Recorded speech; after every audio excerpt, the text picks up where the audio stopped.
Hey everybody, thanks for coming back for more. Hope you enjoyed yesterday's show. Here's another one for you. Today I actually have a live studio audience here in my house. My family's going to help me out. So here we go. We're another day into the coronavirus craziness. And if you go peek into an Applebee's restaurant, you'll see trees growing up between the tables. That's how fast nature takes over when something like this happens.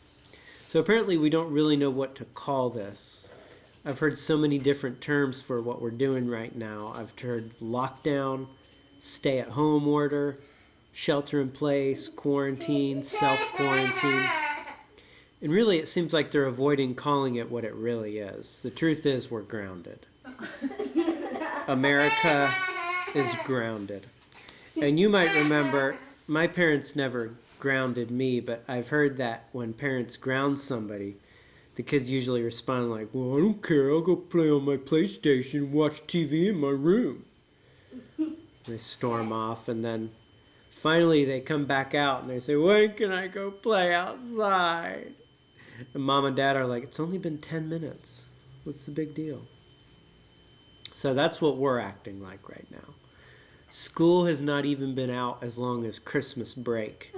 And already we're acting like we're the Swiss Family Robinson trying to figure out how to live in the trees and build our own plumbing system.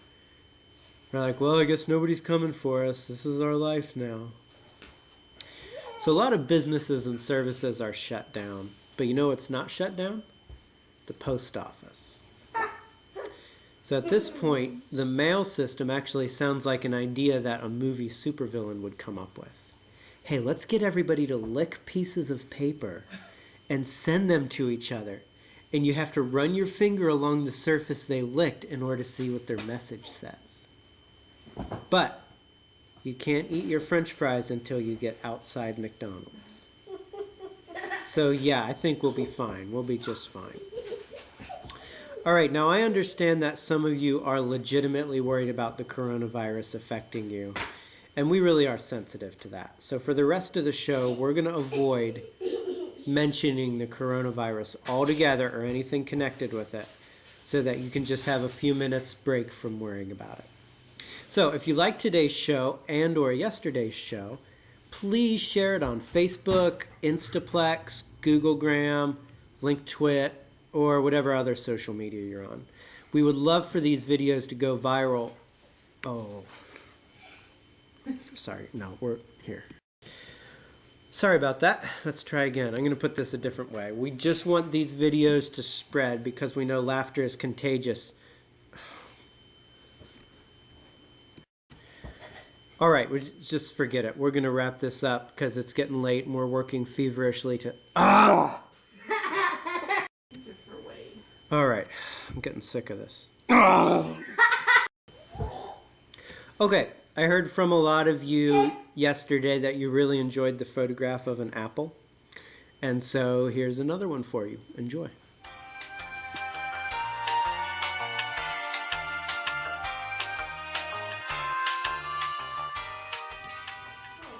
We have something very special for you all today.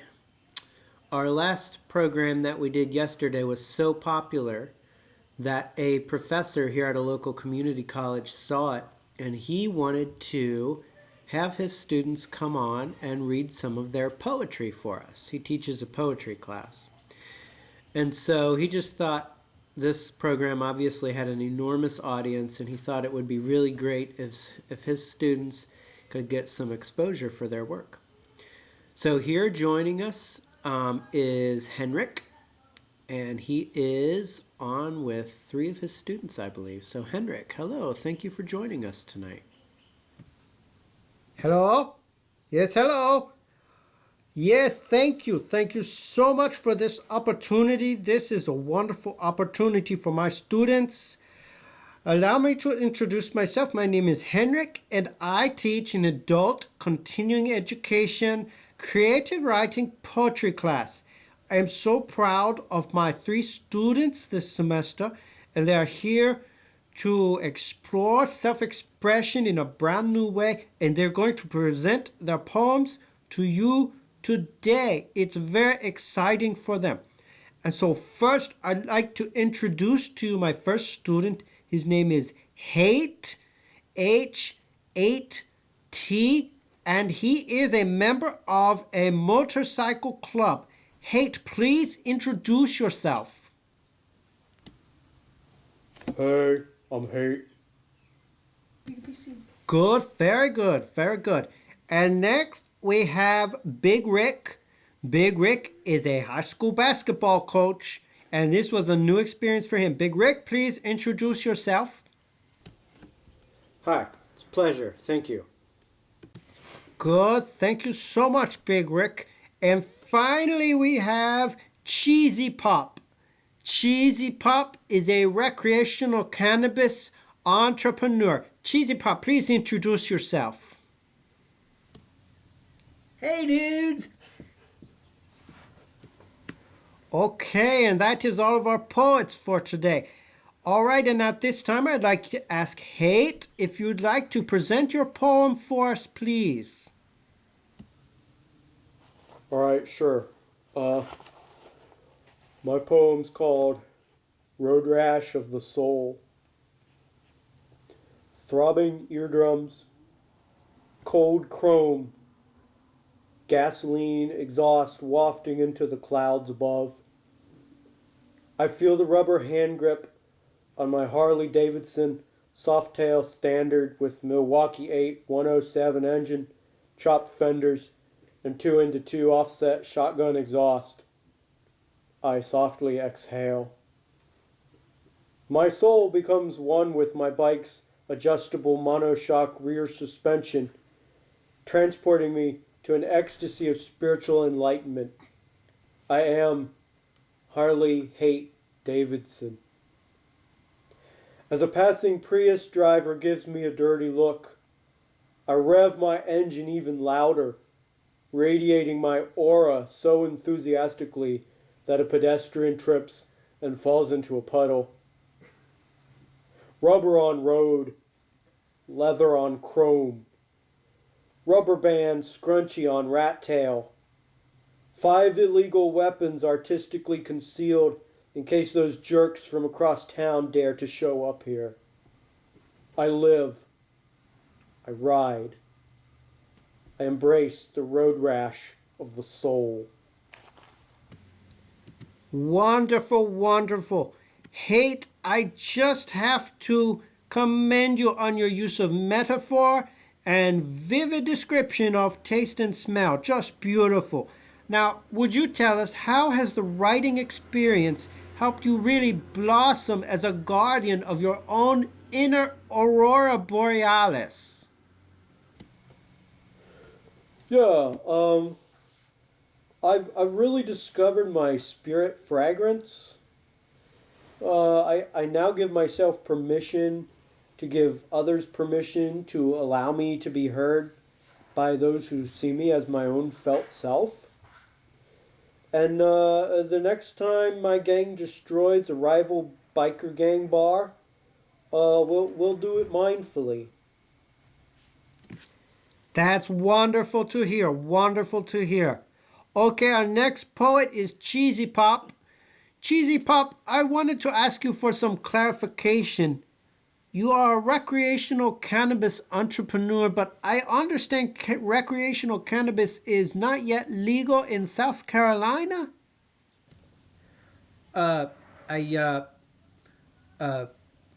What? Coming! That was unexpected. I do apologize. Okay, I think we will move on to Big Rick. Big Rick, would you please present your poem for us? All right, thank you. My poem is called Soul Sonnet. What was that? I don't know what I just saw. Was that supposed to be a three-pointer? Because that didn't look like a three-pointer. That looked like something that belonged in the toilet. What's that? Are you crying? Maybe you should run home to your mama and tell her that you need a diaper change. What's this? Am I talking to myself? Because none of you seem to think I'm talking to you. Get out there and make the plays, or so help me, I will beat you from here to Tuesday. You are nothing. You are less than nothing. I have seen kindergarteners play better basketball than this. Shape up, or get off the court. I don't care if you cry. Wipe your nose, snap your broken arm back in place, and make the plays. Thank you, Big Rick. I think some of us are thinking the same thing. It sounds as if perhaps you simply wrote down the things that you yell at your basketball players during training. Thank you. You're welcome. Just to remind our entire audience and our poets that not only is this a safe space, it's actually an immunity zone where nothing you write or say can be judged in any way. Hey, I'm ready to read my poem now. I don't think so, no. I am sorry we are out of time. That is all of the poets. We thank you, audience, so much for listening and enjoying these poems. And I want to remind you to live mindfully, truthfully, and with Pegasus-like reflexes. Thank you. Good night. Thank you, Henrik, very much. We really enjoyed those poems. Okay, that's our show for today, guys. Hope you enjoyed it, and we will see you all next time. Bye. Yay!